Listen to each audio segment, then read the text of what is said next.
Hey everybody, just give me a moment while I get links up. This isn't going to be a very long video, unfortunately, but I did want to let people know what's going on. The news, unfortunately, isn't super great, but like I said, I wanted to let you guys know. But just bear with me.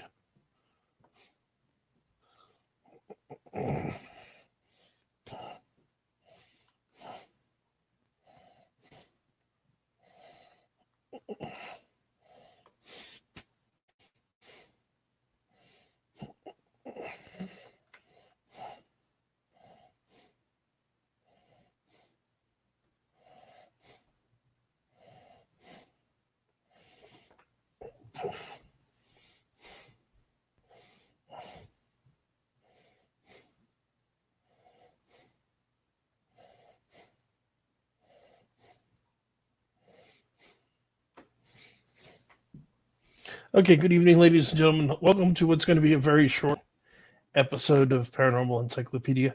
I'm very sorry to say I got to put the show on a little bit of a hiatus. There's for sure not going to be a show this week. Probably not next week or the week after. I don't know for certain. Keep an eye on the discussion on my page. You can also look at the Paranormal Encyclopedia or Delaware Valley Demonology Research on Facebook. I update those whenever something like this comes up. But let me fill you in real quick on what's going on. So I haven't quite been diagnosed, nor do I have a CPAP machine. But basically, I've got sleep apnea. It's becoming increasingly an issue. I need to sit down, get into a sleep clinic, and get that taken care of. In addition to that, I have had a very recent problem since about Friday of my ankles, particularly my left ankle, is really, really swollen. I don't know why. I've been to the hospital. I've had multiple blood tests done. I've had ultrasound done on both of my legs, X-rays. I've had my two EKGs. They've checked my heart. They've checked everything they could think of. And the bottom line is the good news is it's not my heart. I'm not about to have a heart attack. My EKG looks very good. Blood pressure and pulse is actually decent. There's no blood clots that they can find, which is also very good news. But the bottom line is they don't know what's going on. And between the two problems, I'm not in good shape. I need to take some time for myself and get this stuff sorted out. And then I'll come back and I'll start doing videos again. Two things I want to be very, very clear about. One is this is not serious. The hospital reassured me this is not life-threatening. I don't need to be panicking. Don't think it's something like that. It's something weird. I mean, maybe God willing, come next Tuesday, the swelling of my leg will go down and I'll just do an episode. Maybe not. We'll see next week. But I'm not super concerned about this. My biggest concern is I really need to deal with the sleep study and get on a CPAP machine to deal with the fact that I'm always short of breath, and I'm one heck of a snorer from what I've been told, even from what I can hear sometimes. I need to deal with those issues. I need to take I can't focus on doing the show to the quality that I want to do it. So rather than pump out a bunch of half-assed episodes, I'm deciding to take this break. The other thing I want to be making very clear, because you hear a YouTuber talk about medical problems, this is a common assumption people will make. I'm not asking you guys for any money. If you have the urge to send something to my Patreon, I'm not going to complain. But this is not a request for money. This is not I've got to pay for procedures and things like that. I am employed. I am working full time. I have health insurance. At the moment, I am fine. I don't have bills that I can't pay. Don't think that that's what I'm doing. This is not a money thing. I actually was going to bring up that my good friend Virgo Triad is having some much more serious medical problems, and recommend that people donate to her because she actually could use it. But I just checked in the GoFundMe that she has going, is already well past her goal. But like I said, that's what's going on with the show. Not going to be doing it for a while. I will update in discussions here and on the Facebook groups as new information is available. I really am hoping I'll be able to do this soon. Hey, Lisa for Truth. Sorry for the bad news. Like I said, this is what I think I need to do for my own health and well-being. I love you guys. I love doing the show. The show is not going away forever. I'm just taking a pause. And like I said, don't worry. Financially, I'm fine. We've got rent paid. We got insurance to cover my medical bills. There's no problems there either. All is well. Since I don't want to leave you guys quite in a lurch, I am in fact going to tell 2 stories for those who bothered to take the time, like Lisa for Truth, who is here in chat, and for the other person who's viewing. Since they're taking the time to watch this, and other people will probably be kind enough to watch this in the future, I'm going to tell you guys 2 quick stories from history that I think you guys will enjoy, because I want to tell, not because I feel any obligation, because I know my listeners are awesome people who would understand, but because I love these stories and I think you'll enjoy them too. I was originally going to do 2 episodes, one about awesome women in history that people don't talk about, the other one about awesome men in history that people don't talk about. Instead, I'm going to tell a story of an amazing woman and a story of an amazing man. Likely many of you have never heard of either of them.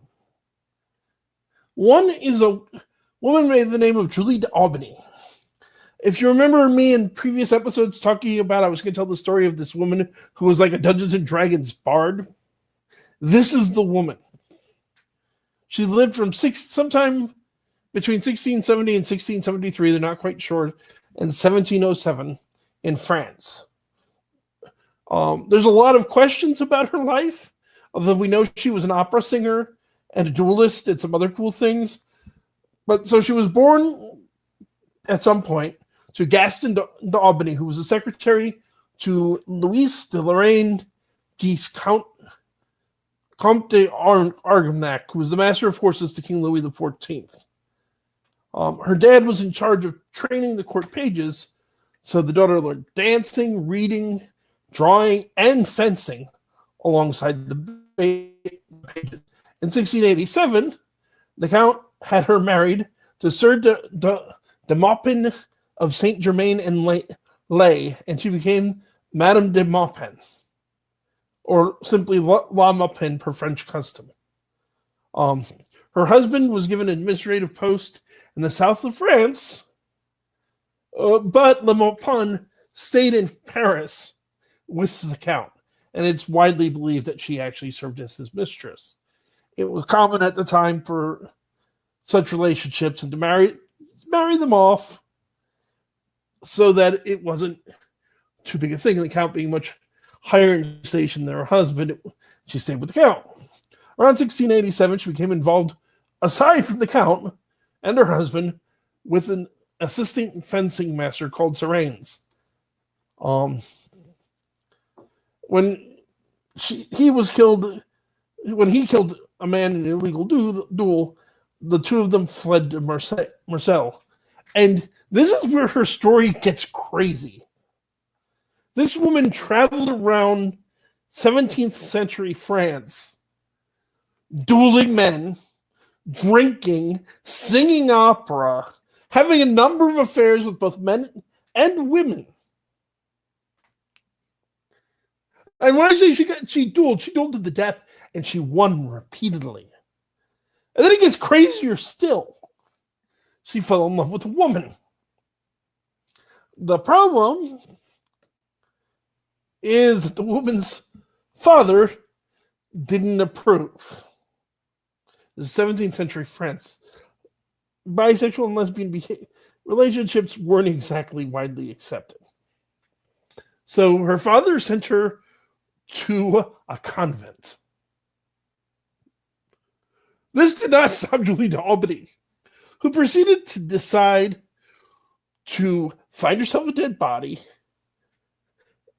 join the convent as a nun, proceed to set the convent on fire, using the dead body she had already gotten hold of to stand in for her lover so that they could escape into the night, and continue to ride around France, fighting in duels and singing opera until she and her lover got bored with each other. The lover went home, and she continued on her merry way. She would go to Paris again. She would sing there and later in Brussels. She would fight more duels, including fighting a duel on the palace steps, directly flouting King Louis's law against duels to the death. And let me put it this way. She fought a duel because she had been flirting with a woman and then offended 3 men. She fought all 3 of them and killed them. Eventually, unfortunately, this made her flee again, because again, dueling was illegal. And while often it was sort of ignored, even the king couldn't quite ignore it, right literally on his own doorstep. In 1705, she would retire from the opera, taking refuge in a convent, no less, again. And she's thought to have died around 1707 at the age of 33. This woman was truly amazing. It's hard not to love her. Just because for the time period, to be a respected warrior and opera singer and just ride around France doing whatever the heck she wanted, that's sort of crazy. But my more modern choice for a crazy man from history isn't much less impressive.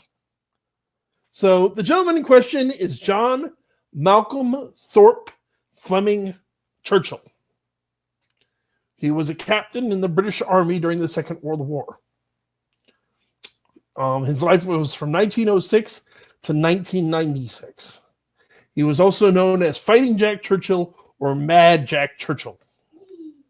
This man famously had a motto that any officer who goes into action without his sword is improperly dressed.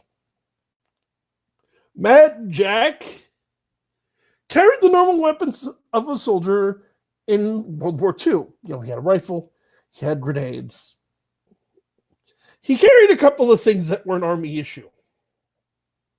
A claymore sword, a full-on English longbow, and Scottish bagpipes. I mean, this guy, from the beginning, was a soldier looking for a war to fight. He enlisted before the outbreak of the Second World War and got himself in a lot of trouble. There's a day that they had, what do they call it, when the soldiers all gathered together and line up at attention every morning. I forget what they call it. But it was supposed to rain that day. So Jack showed up with an umbrella, which got him in trouble because umbrellas are not army issue. His answer was, but it's supposed to rain today. But that's only the minor end of absurdity with this man. When I say that he carried a longbow and a sword into battle, I don't mean it was an honorary, officers carry swords into battle thing. He used his sword in battle. And in fact, he is the last person to have a confirmed kill with a longbow in warfare.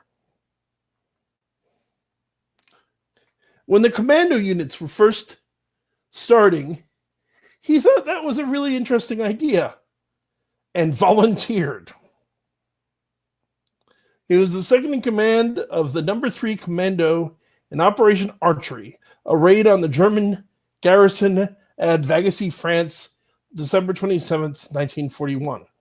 As the ramps fell on the first landing craft, he leapt forward from his position, not firing a gun, not throwing a grenade, but playing March of the Cameron Man on his bagpipes. He finished the song.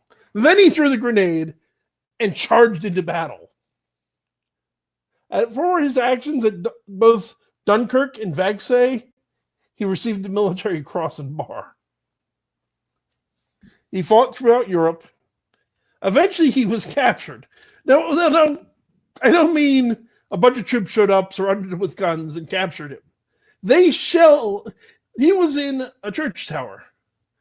Looked down with his unit, pointed out a German officer, said, "I'm going to kill that one." Notches an arrow, shoots the man dead. Last confirmed kill in a war. They shelled his position with mortar fire. 12 people, the other men in his unit, die, except for Jack.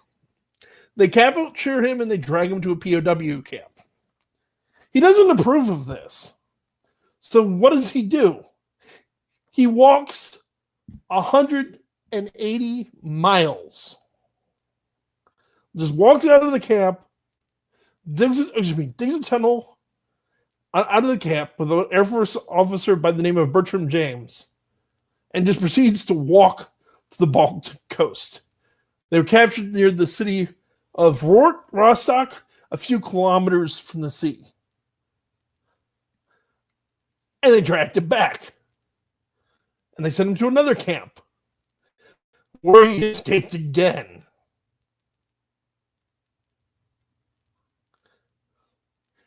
To get caught and dragged back.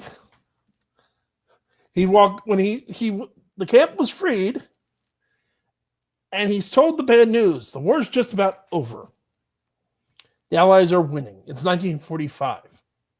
So he proceeds to walk 140 miles to Verona, Italy. Hops on a boat and goes to Burma, where the largest island battles against Japan are still going on. By the time he reaches India, Hiroshima and Nagasaki are bombed and the war ends. Churchill is said to have been unhappy with the sudden end of the war, having said, "If it wasn't for the damn Yanks, we could have kept the war going another 10 years. He goes home. And what is he going to do with all his free time?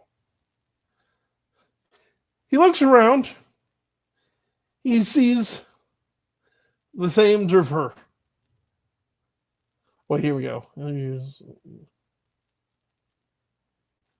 The River Severn, which has a 5-foot tidal bore. In all of history, no one had ever surfed the thing. He had never surfed before. Jack surfed the 5-foot tidal bore. Proceeded to move to Australia, where he would surf and teach others to surf.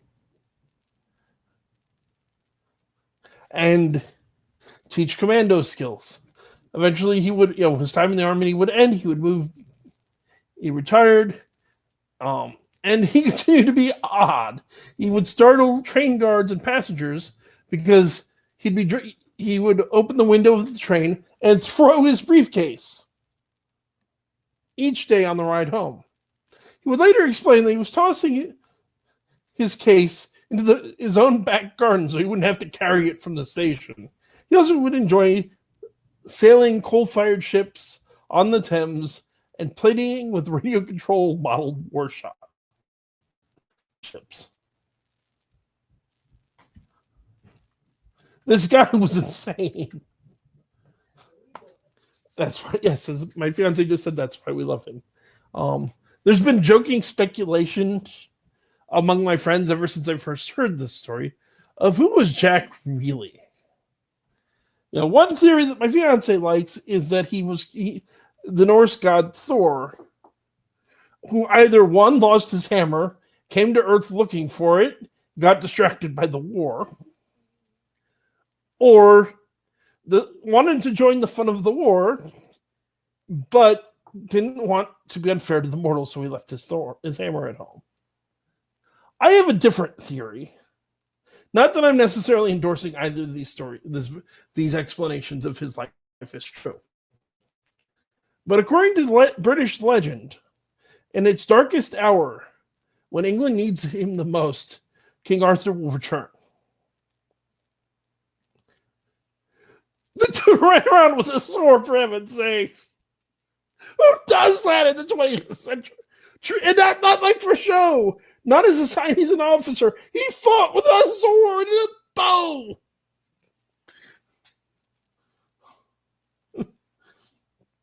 There are two of Julie Albany fighting Jack Churchill. And if you're wondering, no, he was no relationship to Winston Churchill. On the other hand, the fact that his last name was Churchill was to his advantage, because when he was captured by the Germans, they weren't as harsh on him, and they kept him alive precisely because they thought he was related to Winston Churchill, and that they could use that as a bargaining chip. But that's going to do it, folks. Hopefully I managed to make this slightly sad. This video I find kind of depressing just because it's me having to say goodbye for now. And I don't really want to do that. But hopefully I made it a little more fun. I want to thank you all for joining me. And again, as I said before, this is not the end. I'm just taking a little bit of a break to deal with some health issues. Don't worry about me. Financially, I'm fine. I'm not here to beg for money. The only reason I'm doing this video is because I don't want everybody going, heck, where is he? Why isn't he making more videos? Those of you who don't follow me on Facebook or look at the discussions here, I wonder if you understand what was going on. I'm not asking anything from you. Well, no, that's not true. I will ask for one thing from those of you who are believers. If you happen to be a believer, I would always ask and appreciate prayer, which doesn't cost you anything. And if you're not, that's okay too. That's the only thing I would ask. And, oh no, there's one other thing I would ask, which also doesn't cost you anything, but just continue to be awesome to each other and the people around you. The world is a dark and sad enough place without us all trying to make it a little bit better. Those are the only things I ask. I love you all. I'll be back when I can, and I'll keep you updated. This is Kevin Mears, Paranormal Encyclopedia, saying good night and God bless.